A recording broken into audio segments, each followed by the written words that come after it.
and welcome back to the TV cast.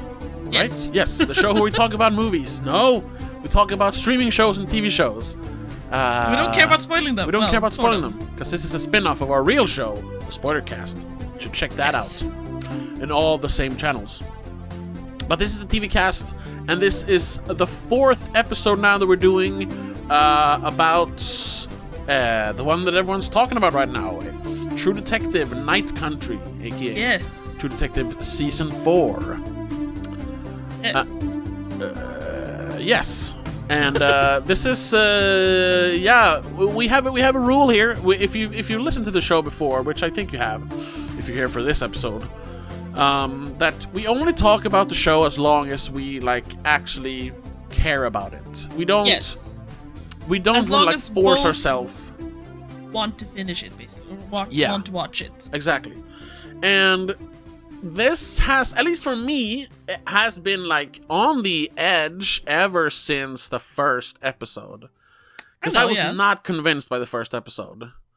We had a long discussion about that, and I, as an internet-dwelling man, of course, compared it way too much to season 1.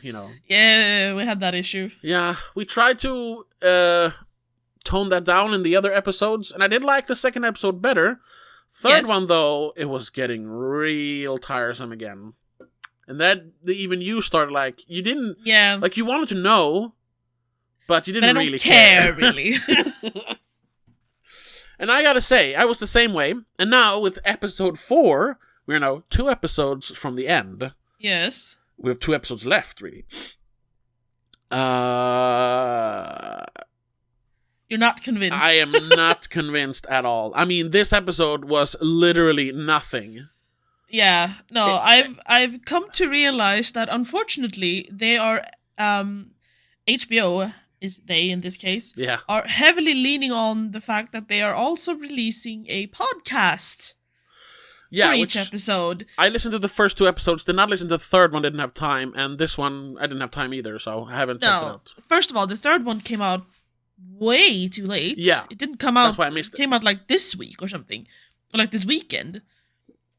Very strange. But the thing is, in these episodes, I didn't finish the third one or the fourth one. They talk more about the characters. They're developing the characters for us, which they avoid doing in the show. Yeah. The actual show. So the issue is that they're trying to make you care about the characters outside of the show. It's a multimedia storytelling event. Yeah, that's not how it's supposed to be. You shouldn't have to rely on external media or anything other than the actual thing, you know? Especially when that show is not hosted by the show creator or showrunner, but she is heavily involved in being interviewed. Yes, she is in all the episodes. Yeah, and it's like having an artist explain their work of art to you. It's like that. I mean, you could go oh, I get it now, but it won't make you go, wow, I really appreciate it now. It's more like, oh, okay. Ah, that explains the issues I've been having with all of these episodes. Exactly. But the thing with art, with good art, is that you, first of all, it shouldn't be too hard to figure out.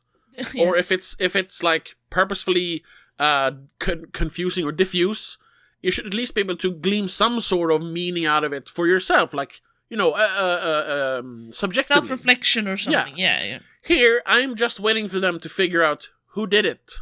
Yeah. I don't care at all about the characters. No. And here, now I am actively, cheering against them.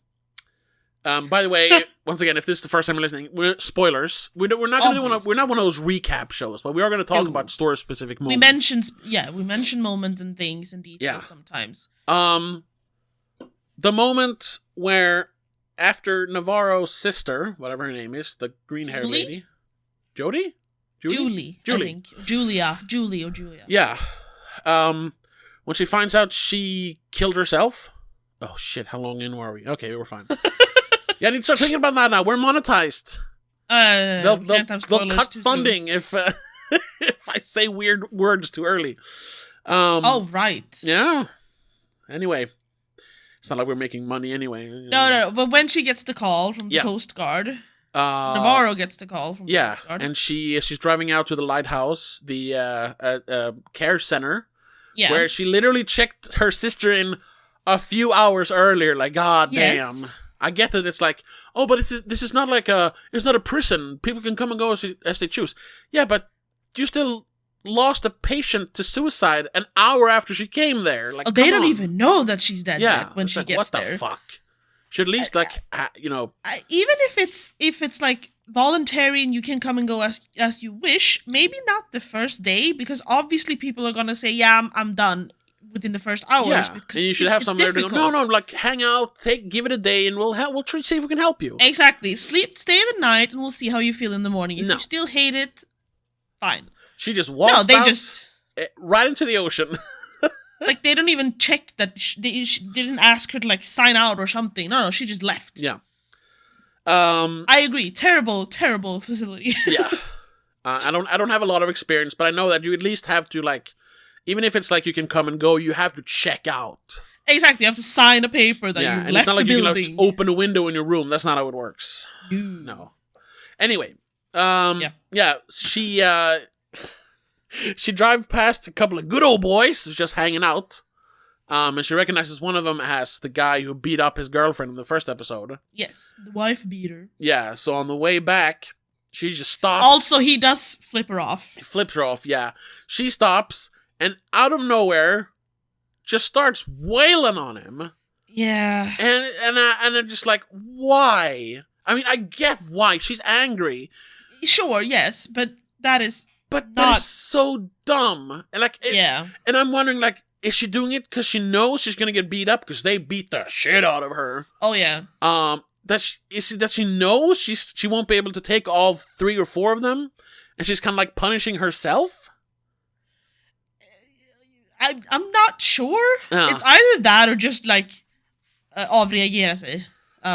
Yeah, just get it out of her system. Yeah, but that is a terrible way to get it out of your system. That is terrible. Yeah, but I know. And I was like, well, I was like, dumb. Of course I don't want her to get beat up, but it's almost like, you got covered, bitch. What are you doing? A notorious woman beater, you like with his guys, his friends, and you just pull up on them. No, what are you doing? Also, she's in uniform, is she not? Yes. Which makes it look even worse. Yeah, which first of all feels like that's like misuse of I'm sure that's some sort of legal thing. Like a cop can't just, well, I'm a cop, so whatever. Yeah, exactly. I mean, she probably wouldn't use that as an excuse. No, but I mean, it looks bad. You argue that, yeah. It looks very bad. I mean, it's bad in general when a police officer, an officer of the law, cannot control their emotions. To not like hurt civilians for no apparent reason. They're not aggravated or anything. I mean, flipping her off is not aggravating. Does not count. And especially not since she doesn't stop straight away. She keeps driving and on the way back decides to fuck it. I understand the freak out she has at the clinic. Sure. It's a little bit over the top there as well, but it's fair enough. That should have been the scene where she Yes. That should have been it. That should have been punching a wall, breaking down, crying. That would have been fine. Yeah. And you could even have the scene where she goes... Because after that, she goes to Kavik, and he sees her face. Like, oh my god, what happened to you? That could have been her rinsing off her bloody, bruised knuckles, you know? Yeah. Like, what happened? She could even have been tackled by orderlies or something. Yeah, exactly. Yeah. Got a split eyebrow or whatever. But no, they had to add the guy we already don't like because he beats up people, women. His girlfriend. Yeah, and now he attacks her. Well, he actually defends himself. Yes, I know, but the way this show is made, I'm wondering, like, are they trying to, like, I'm wondering what the idea was there. That one specifically you have the classic, we just see her face and we hear her getting kicked while she's down, like... I think that was just her realizing that, I fucked up. Yeah, I don't know. And also, they don't want to show too much of the violence, maybe, because they haven't had a lot of physical violence up until now. This is like the first one that's actually violent. Yeah. But then at least, you know, she has the I don't know, a better way to deal with her anger with Kavik. She cries. Yes. Yeah. Really, really hard. I mean, he does, like, put her fingers back in place after they were broken. Yeah, so that's right. That hurts like a mother, apparently. Yeah. I don't blame her. But that's like her big character moment in this episode. Yeah. Losing her sister and getting angry. Losing it. Yeah. Then we have our first abandoned story thread. Hank's Russian bride or Ukrainian bride didn't show up.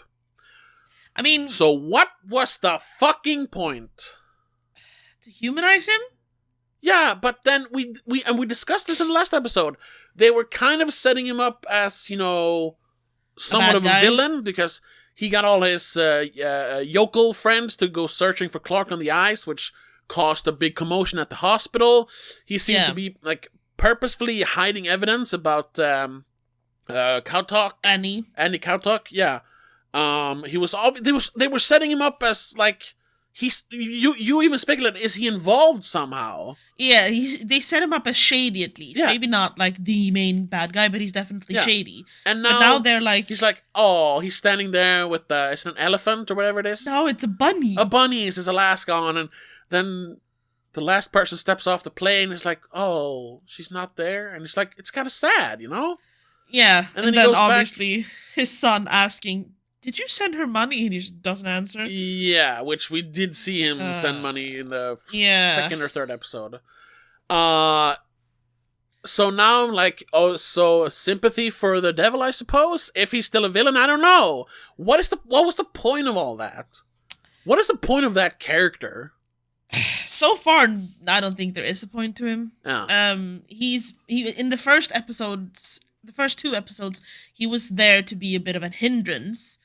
To everyone basically, because no one likes him. Yeah, he was there to I don't know, it's a tongue or something, and then they're probably gone for a long time, or they just probably disappeared. And then I know because I made sandwiches for my kids, so I know that they've been gone for 3 days. Blah blah blah.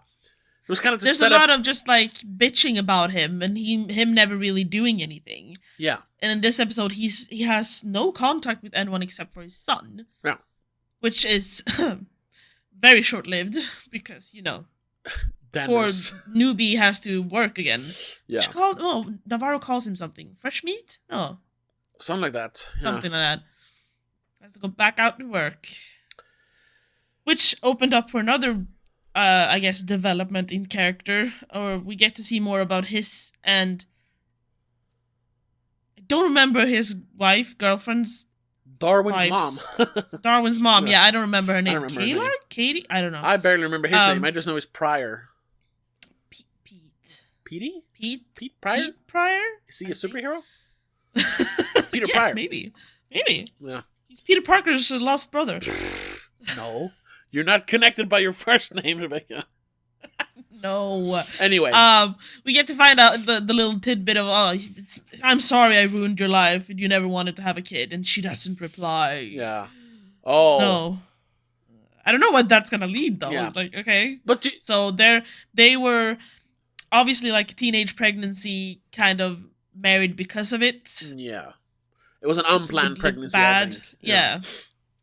I'm starting to think, though, because, like I said, if you watch the first season, I still haven't finished the second season, probably never will, unless we do a podcast about it.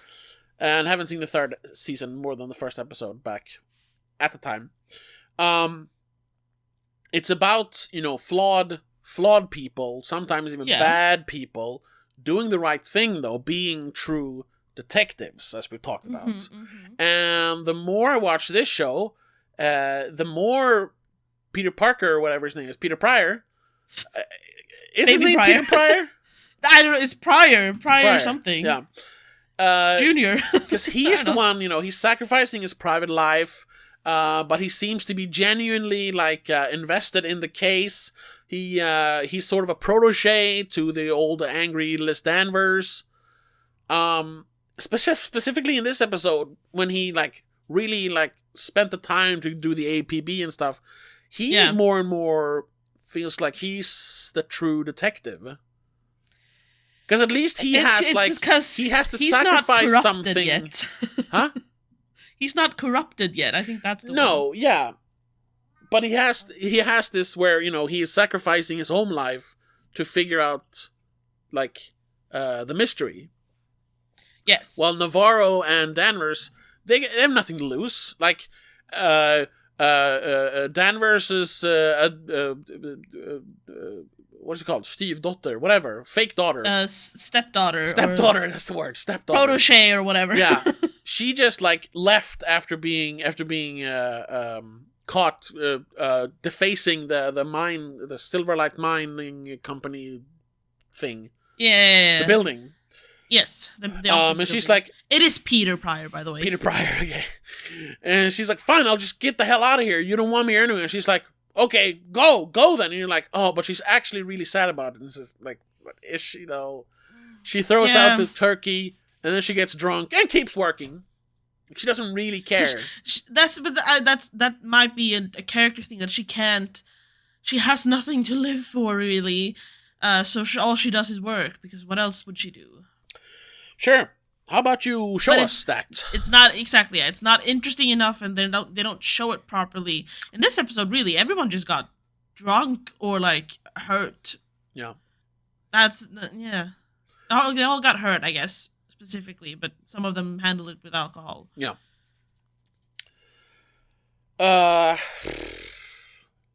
Yeah. Then they think they see Clark out on the ice. Turns out to be this Otis dude. Yeah, that they introduced in this episode, right? In this episode, yeah. They find out that he mapped the caves where they suppose that Annie K died. Yes, and he's also the only other recorded person having the same injuries as the Tsalal scientists. Yes. But they don't explain it, but I'm assuming he sustained those injuries while mapping the caves. Yeah, because obviously something happened there. Yeah. And then in the very, very, very end of the episode, they find him out in some derelict industrial machine. Yeah. And he says, Danvers asks him, where's Clark? He's in the night country. We're all in the night country now. And then she finds Navarro, who is starting to get visions, just like her sister got right before she killed herself. And her mother, apparently. Yeah. We also found out she saw something in the Wheeler case. We still don't know how the Wheeler guy got killed, but we know now that she saw something that affected her, and that's why she couldn't let the Wheeler case go, as I talked about. And here she sees something again, and it affects her to the point where she seems to be in a catatonic state in the end of the episode. She's bleeding from her ear, which, Tsalal, they were all bleeding from the ears and eyes and stuff. And she's not responding, so something has happened. She's in the night country now, whatever the night country is. Well, night country is apparently a term that just encapsulates the whole not having sun for a certain amount of months in the very far north. But specifically here, the night country is obviously alluding to something else. People losing their minds in the darkness. Yeah. However, so that's it plot-wise. Which is like... there's they suspect the old tech dude who worked at Tsalal for a while. Oh, yeah, Tagak. Because Danvers figures out in a drunken state that at the end of both Annie K's video and the video of the scientists... Yeah, when Clark says, she's awake! Yeah, the electricity cuts out. It's not the video glitching. It's not the camera glitching. It's something cutting the power around the person in the video, and then it cuts off. Yeah, which and I then have to go back and check that out, because that feels like something they added for this episode.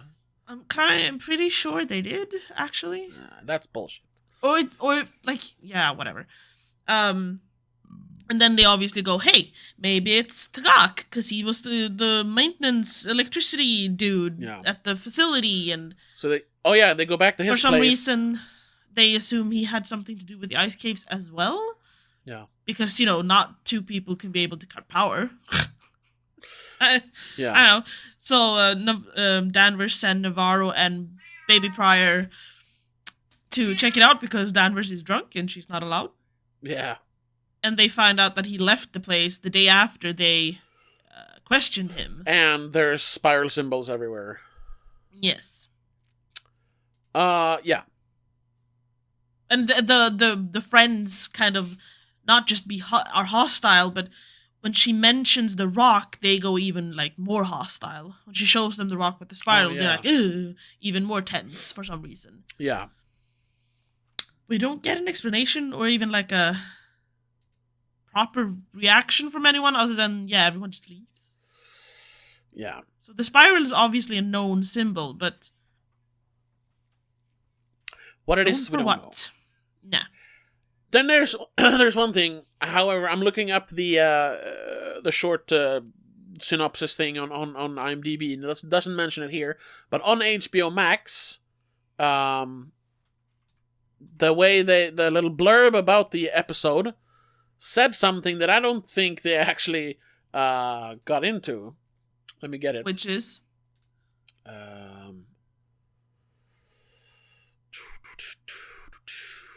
What does the blurb say? It says, Part 4. Parallel with their own... this is me just... paraphrasing? Yeah, I'm translating live. Parallel with their own family crises, Danvers and Navarro are closing... Wait, is this the HBO blurb? Yeah. I have it in English. Oh, okay. While dealing with their own family crisis, Danvers and Navarro zero in on the side of Annie's murder and its connection to Tsalal. Yeah, okay, I misread that a little bit. Because I was like, I thought they were saying there was a connection to the mine. I was like, there's no connection to the mine in this episode. But no, it's Tsalal. No. But even then, other than the lights, is there a connection to Tsalal? Not really, no. The only thing they kind of figure out in this episode is that, well, which they kind of figured out in... Well, no, they only find the video in the end of last episode, right? And this is the one where they analyzed the video a lot. Yes. So they figure out in this video that obviously Annie was murdered somewhere else, probably in the ice caves. Yeah. And then brought to the box. Yeah, the containers. Container. Yeah. Whether that is like... They don't, that's all they know. They don't know if all of the injuries were sustained elsewhere, or technically they don't know if she was murdered elsewhere either, to be fair. They just know she was captured there. Yeah. That's all this episode really gives us. Yeah. But hey, which, I mean, as soon as we saw the video in the end of the last episode, obviously someone grabbed her there. Whether they killed her there or not, I don't know. No. And also we find out that those ice caves do exist, but you shouldn't be in there because it's dangerous. Yeah. Which is like... Then they have this long, convoluted way of like introducing another character. I feel he's played his part now. Yeah. Otis, whatever his name was. He's played his part now. That's it. Yeah. I don't think we're going to get more out of him. No, well, no, but he seems to be affected by the same thing. Like, sure, but he also has heroin in his body. Well, see the needles. We see the needles. That doesn't have to mean he did it, you know. I guess not. But he's been in and out of prison for narcotics and such. So oh, that's true. Yeah, they do mention that. Most likely, that is supposed to be him using it. Sure. It's a hell of a place to choose to bunker down, though. Yeah. It's gotta be cold. Yeah. Not even that pink pretty jacket is gonna help him out there. No. I did watch Think Story, whatever, again. Oh, just to like, I just keep commenting back to a video that like verbally I say stuff like, "No, you're wrong." Okay. Because he finds details that aren't really there. Okay, like what? Like the one that majorly irked me was when Danvers checks on Leia, and when she's sleeping. Yeah. You know, it's in the beginning of the episode, she can't really sleep, so she wakes up and she goes in to check on Leia. Yeah. And when she closes Leia's door, you hear screams in the background. What? Yeah, you do. Okay. But it's the sound from Annie Kotok's video. Oh, yeah. Her screaming. Yeah. Yes. He went straight ahead and went like, I don't know what that scream is. Maybe it's like a memory or something. No. It's literally the sound from the video that she's been listening to nonstop for the last, I don't know how many hours. Yeah. I mean, she's probably doing like a little bit of a personal connection here because Leia is turning more and more into what Annie was. Exactly, yeah. And she's like, she's worried. Oh my god, this is how I'm gonna hear. This is the last sound I'm gonna hear from Leia if I'm not careful enough. Yeah. But then she does the dumbest thing ever and alienates her even more and lets her leave. Yeah. I mean, it's good for Leia because she gets to spend Christmas Eve doing things with people who have more of her culture. Yeah. Instead of sitting at home with Danvers eating turkey, probably watching Elf because that's apparently everything that's shown on TV in that town. Does HBO own Elf at the moment? Yes, they do. It's on HBO Max. Okay. Oh, that's true. Yeah. Right, so that's why. Hey, it's a great movie, so. It is. Yeah, well, that's what we... Like, in that case, it's good, I guess, but it's still... Yeah. And we talked about that specifically in the last episode. The overanalyzing and how people overanalyzing has, of course, been spurred on by show creators putting more like little Easter eggs and things in the show. Yes. And it's kind of feeding each other to the point where now you got like people like autistically looking for details and overanalyzing. And you get stuff like that. No, it's called a segue into the next scene. So it doesn't just cut abruptly to the next scene. You have some sound from the next scene in there, which is like, oh, that's weird. And then, she was just watching the video because she's now obsessed with the video. It's just editing. Especially when it comes to this thing with Danvers, because she has had throughout the previous episode as well. She's listening to white noise machines to relax. She can't like even listen to music anymore. She listens to white noise in her headphones. Which is kind of weird. She keeps hearing the scream of Annie like in the fridge and stuff, or she hears voices and sounds from like the fridge, which is just like enhanced again with she listens to white noise to drown out all the other noises that she hears because she can't discern if it's real or not sometimes. Yeah. But then when she obsesses over Annie's video, she obviously hears Annie's screams over and over again because it etches itself in her mind. Yeah. You don't need to overanalyze that. It's just how her mind works. Yeah, exactly. And we've got that by now because we know she wants the right questions asked. She wants very specific details. She wants things done straight away and correctly, more or less. Yeah. Which we got more of in this episode when everyone actually says, that's the right question, she kept saying. Yes. Yeah, that's good. We're starting to ask the right questions. Why would there be power down in an ice cave? Yeah. That is a very good question. It's a very good question. Who cares why Annie's there? Why the fuck would there be power? Yeah. But, yeah. Then we again have a lot of the things that you didn't like, the supernatural stuff. Yeah, so now we have more than Navarro. Now Danvers has seen the polar bear, which... Yes. Once again, like, are we gonna get to that at some point? Is it real or is it... I mean, if it was real, more people would have seen it and they would have reported it, I assume? Yeah. I don't know. But it feels strange that it's... Maybe the polar bear is she, and honestly, it's just like a fucking, they accidentally woke up a bear. That would be so dumb. That would be so dumb. It's Bjärven, from... Yeah, I know. the bear-verine. Yeah. In English, I suppose. Or wolver bear. Wolver bear, yeah, that sounds better. Bjärven. It's a mythical creature in Sweden, Yeah. Well, mythical in one TV show. It's not actually a mythical creature. It is really cool, though. Yes. It's the unholy spawn of a bear and a wolverine. Shunned by both its parents, it wanders the Swedish Alps, looking for man flesh. Yes. Because it walks on two legs, so it thinks it's a human, but when humans reject it, it eats humans and gets a taste for man flesh. That is in one episode of a comedy show from almost 30 years ago.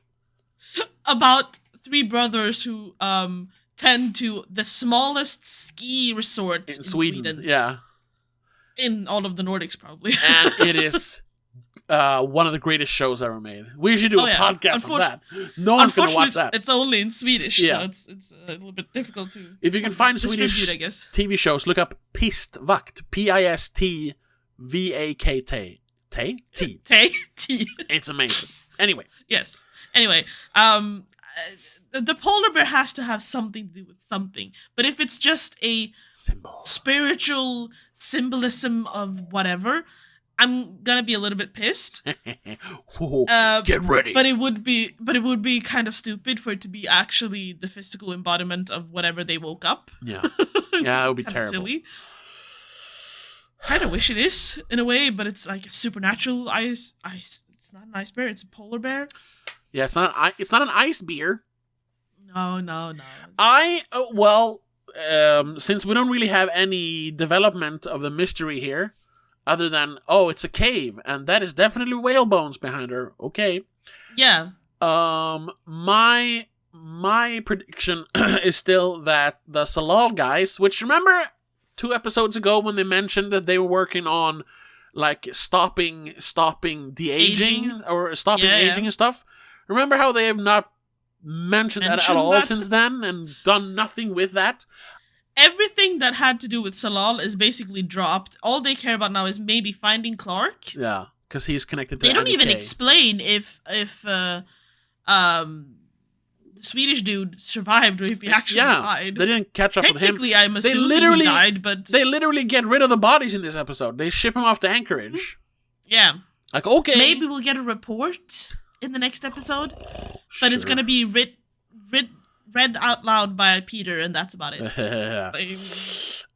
So I still predict that specifically Clark, used the research they had on that organism, and he brought Annie K back to life, but something went wrong, and she is a beast or something. It's a golem story, basically. She's the polar bear. Oh. That's what I think. What you thought there's a connection that the mine is doing something, they're digging too deep, which has fucked up the water and is driving people crazy, right? Yes, but that doesn't really explain like the whole that'll only accumulate into like, so she went crazy and died. Like, or someone just lost it and killed her. Yeah. It doesn't allude to all of the mystery and all of the ghosts we see. No. It doesn't build on what's her name? Rosie Aginaw? Right, yeah. Who revealed that she used to be a renowned like professor at a fancy university somewhere. She got sick of it and decided to move to Alaska of all places to gut fish, I guess. I don't know. Oh no, she's gutting like a wolf or something in the first episode. Yeah. Well, just live a secluded life. Yeah, with Rust Cole's alleged father. Yeah, whatever his name was. Daddy Travis. Cole. Travis Cole, right. And she starts seeing ghosts because everyone in Alaska can see ghosts, apparently. Yeah, she mentioned there's too many ghosts. Again, might be the water, in my opinion. Navarro hinting at like, or going like, but it's the curse my mother had and my sister had it. No. Your family has mental issue problems that are genetic, and unfortunately, all of you got it. It's just different in how it presents itself and what time it presents itself. And you think it's exacerbated by the water, or? No, that part is just them being crazy. Oh, okay. Everyone else is the water. But why doesn't the water affect everyone? We never see like Danvers having issues with her water. Is it just affecting? Is the Starlight water thing? Is that like racist? Because it seems to be only affecting the native people of Alaska. No, Rosie's not native, and she's experiencing ghosts. Yeah, but we know whenever we see water being poured, the only time we've seen it actually look like black or whatever is in the last episode when she was at the wake. Yeah, that's true. When she washed her hands. Yeah, and we know that one of the miner guys, who is a native, I suppose, he mentioned that Annie's brother. Yeah, the water turned to shit 3 days ago, or whatever he says. It might have to do with like living in poor neighborhoods or something. I don't know. No. Maybe everyone else filters their water. You know, in America, how they all use Brita filters and shit. Although they haven't mentioned the water since last time. They didn't like. No. So I don't know. No, which is why I'm losing faith in that theory a little bit. No. It still has to do, obviously, like with the childbirth issues in the previous episodes, obviously, but it doesn't correlate with Annie Kotak dying and the Tsalal people going crazy. Really, no. It could just be a separate storyline that is just unnecessary in this case. Then, at this point, though, regardless of how they wrap it up, do you think it's going to be like, oh yes, what a great ending, or is it just going to be, oh really? It's leaning towards oh really, unfortunately. Which I'm still curious. I am gonna finish watching it. Yeah, I will too. But I was about to say, I'm gonna ask you, do you want to finish it? Are we making another episode next week? We are making another episode next week. 2 episodes left. It's 2 episodes left. Who, you can't give up cares? now. Yeah, at this point, might as well. But I gotta say though, a lot of TV shows struggle with the conclusion, because especially if it's several seasons, you know, it's hard to like live up to the idea people have in their head. I talked about this a long time ago regarding trilogies. That's why usually the third movie is the one that people like the least. It's because there is this unattainable, like, perfect ending that audiences want. They don't even know what it is. Just know that, it's not this. Yeah. That's why, like, The Dark Knight Rises, which is arguably the best movie, usually gets, like, the short end of the stick when people talk about the Dark Knight trilogy. You look at Back to the Future, like the third one is the one people don't like. It's a bit of a bittersweet thing, because they don't want it to end really. Yeah. So they don't know what to, and also they've built up their own ending or you've built up your own ending in your head, and the movie makers can't make every ending possible. They have to make their own ending. Yeah. Unless you do, and then what usually people go. I don't know who the director was, but you know the game Cluedo. Yeah. They made a movie of that in the mid-90s that actually had different endings, and they played randomly. Like, so if you were over here, it was Colonel Mustard, but if you were over here, it was Madam whatever Olive or whatever her name is, which is just like whoa. I mean, that is a storyline where you probably could do that. Yeah, I know. But I was gonna say. That if there's anything that is kind of weak, even in the first season of True Detective, it is not the ending, but the resolution to the murder, the case. Yeah. Oh, so it turns out it's just old white guys who like to sacrifice children because they're rich and white. Yeah. And then there's this one guy who still does it, even though they kind of put that away mostly, and he's just crazy and keeps doing it. It's like, it's just a guy. Oh, okay. However, that ending, though, once again, and I'm going to compare it now, because they built up the characters so well, the real ending of that show is in the hospital. Yes. It turns out they both survived, and Rust looks up. They've become better people. Yeah, exactly. Rust looks up at the sky and says, it's what it's always been, you know, good versus bad, light versus dark. And it says, from the way I look at it, the light seems to be winning. Like, oh yeah, he can live again. He's happy now, or at least happier. He sees the glass half full. Yeah, he's like, fuck yeah. One drop changed it. Here, it's gonna be. Oh, okay, now we know we did it. Wow, that's weird.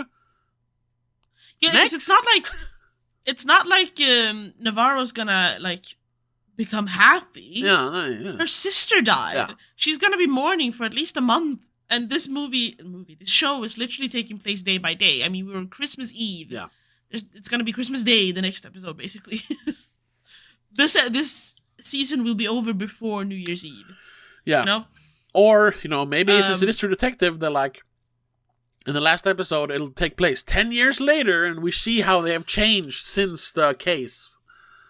I did terrible. Just Think Story does 2 different segments in his videos. Okay. He does the whole discussing the episode and overanalyzing it, and then he does trailer comparison. Oh, because they release trailers for each episode. Yeah, I know. I never watched them. No, me neither.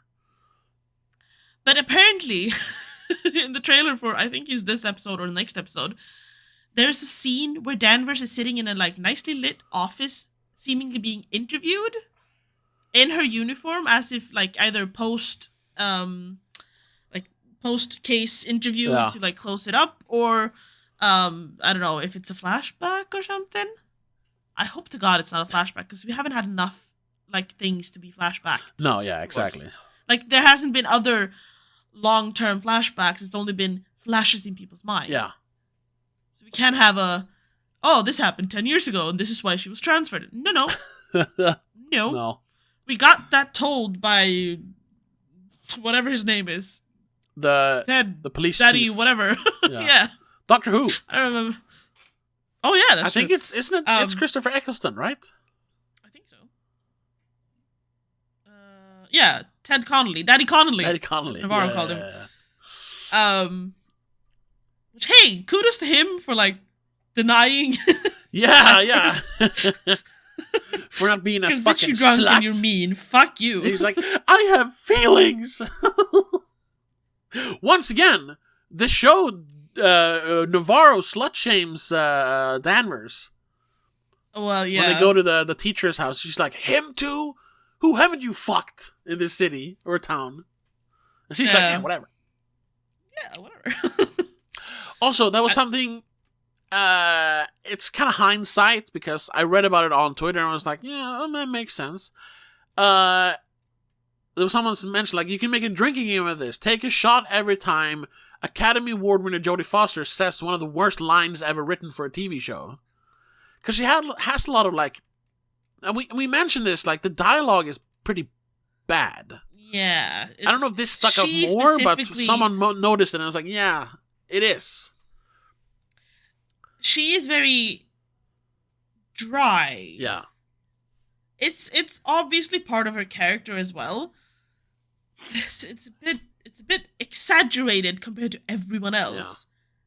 Yeah. Evangeline Navarro is very colorful, I suppose. She's emotional. And then Danvers is very dry. Yeah. And then you have the normal people, Peter Pryor and Rose Agnew being regular people kind of in the background, but they're still prominent characters, just being very normal in comparison. Yeah. Which is strange, to be honest. Because we have we have 2 extremes, and then everyone else just meh. Mellanmjölk, as you know. Yeah, very middle of the road. Yeah. Yeah. That's kind of fun. I haven't done this before. We should do this. Not that we have to, but let's just see, because I haven't really looked up a lot what people actually thinks about the show. I've only seen little snippets here and there. So I'm going to search True Detective. Now, Twitter's the wrong place, because everyone's going to have either oh, it's the fucking greatest show ever, or oh, this is the worst shit ever. But I just want to see what people say. What come up? Well, the top for me is Devon Costa, who is a picture of some lady, I guess, from the Grammys, and says, she looks like a clue from True Detective. And yeah, it's she has tattoos, I suppose. A lot of tattoos. And showing half her nipples? Jesus Christ. Anyway, let's move on to... am I going to have to show this in the... I'll edit it in, sort of, I think. There is the... which is my new favorite GIF. Ryan Gosling looking confused at the Critics' Choice Awards. Yes. Huh? And it says, me after every episode of True Detective. I don't know if that's good or bad, though. Todd McComas says, the new season of True Detective is twisted, and I dig it. Oh, okay. Do we have user reviews on IMDb yet? I think there should be some. Yes, especially for episode 4, actually. Okay. There's 2.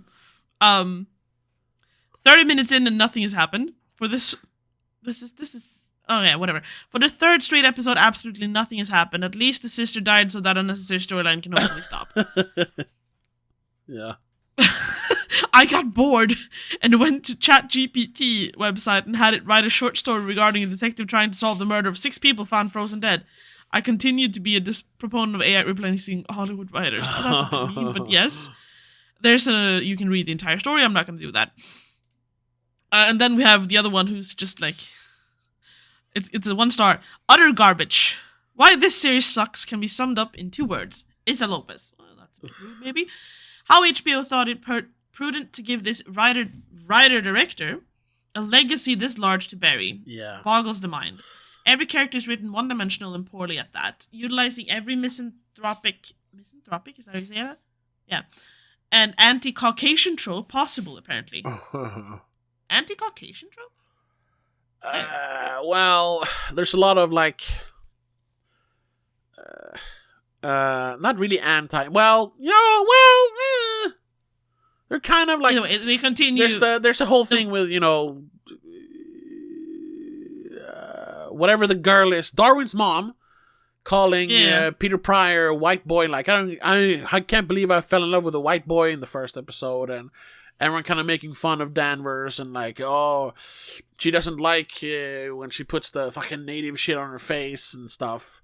It's I can see what they mean. They're propping up their POCs and kind of punching down their white characters. Not to a degree where it feels like too much, but you notice it. You do. Yeah. Sure. Then they say to waste a huge budget and 2 great actors, Foster and Hawks. I don't know who Hawks is. That's talent is Daddy Pryor. Almost unforgivable. Oh, right. The wasting of a decent premise is also a sin. The problem with resting everything on the shoulders of an unproven, though apparently tested single person is a huge risk. Quentin Tarantino, she is not. Okay. Sure. Ooh. It's a bit harsh, maybe, but I understand. It is. Like we've said a few times now, it's lacking something. There's not the same. This should have been a standalone series called Night Country, because you wouldn't have cared as much about wanting to have more character development because you're so used to it. Yeah. It would have been easier to forgive lesser character development. Obviously, you would have accepted more of the fantastic and fantasy element of it all. Maybe you would have actually considered, hey, maybe there are ghosts. Yeah. Now it's just like, I mean, they even say, once they're dead, they're dead. Danvers says it. Once they're gone, and she throws out the little stuff. So why do you hold on to this? He's like, oh, I don't. And she throws it out in her own front yard. So it's not like it's going anywhere. It's symbolic. I know. Which also is the worst way to do anything. I mean, she doesn't know, but then Navarro going, oh yeah, my sister killed herself this morning. Yeah. Shit. I know that's how it happens in real life as well. Like, obviously someone's gonna overreact and be like mean about something, and then and you're bringing it up because you just lost someone. Yeah. Now I'm the asshole. But you didn't know. You can't be an asshole if you didn't know. You didn't do it intentionally. Here's someone, it's just a joke thing, but I started season 1 of True Detective, and this is all I can think of anytime Rust Cole is on screen. And then I think it's a cutout of a Discord chat. It says, his swagless looks and cringe failed personality have captivated me. Yeah. What? Anyway, I think we're floundering here. There's not much more to say about this episode. I am curious still enough to... I don't care about the characters anymore. I want to know what happened. I want to know that we get a scientific explanation in the end here. Whether that be the water poisoning them all, or someone just going crazy, or they've used this fantastic bacteria they found in the ice and tried to revive people who went crazy. I'm counting that as scientific enough. It's pseudoscience, but it's scientific enough. Yeah. Or at least if we get a definitive, yes, there are spirits and ghosts here in Alaska, and once you die on the ice, you don't actually die or whatever. You become fucking night walkers or whatever. Sure. As long as they hammer in what the point was, I'm happy. All right. Yeah, well, I guess we'll see. I don't want an open ending and but was it ghosts in the end? No. Yeah, no, the show ends with the sun coming up and everything just goes back to normal. It's I guess we'll just leave Night Country behind us, huh? Danvers. Yeah. It's just yeah, we will, and they walk away. This is another cold case we never could have solved, and they put it in the same pile as Annie K was in the beginning. I am taking out all my savings. I am flying down to Hollywood. And I'm gonna shout at Issa Lopez, "Hey, you fucking bastard! You wasted 6 weeks of my life!" Listen here. Write an angry email to HBO. Anyway, I think we should wrap it up there. Yes. That was season 4. Well, yeah, season 4, episode 4 of season 4. Yeah, yes. We'll find out what happens 2 weeks from now. We'll talk about the ending. Ooh, and after that, I don't want to watch any more TV shows for a while. I think we'll prep for House of the Dragon, because it's coming this year, right? I think so, yeah, but I don't know when. I'm looking forward to that. Even though I'm worried it's just going to turn into war. Because that's kind of what's happened in the last there is a risk. Season I episode. Might have to watch a recap for season 1. Yeah, I will. I'll probably rewatch the show. Yeah. We'll get to that. But in the meantime, thank you so much for listening. Thanks so much for watching. If you're here on YouTube, leave your comment. What was your opinion on the 4th episode? Was it better? Was it worse than before? What do you think is going to happen? Am I right? Is Rebecca right? Is none of us right? That's not. Is all of it wrong? Or if you're not on YouTube, check out the socials. You can comment on the Twitter, the Instagram. Whatever. Or find us on Patreon. Exactly. If you want more episodes, there's actually a unaired pilot of this episode which you can check out. This show, not episode. Oh, this show. Yeah. And literally hundreds of hours of exclusive podcasts. So check that out. Patreon.com/Don'tMakeAScene. But that's going to have to be it for now. We'll see you in the next episode. But until then, have a good one. Bye. Bye.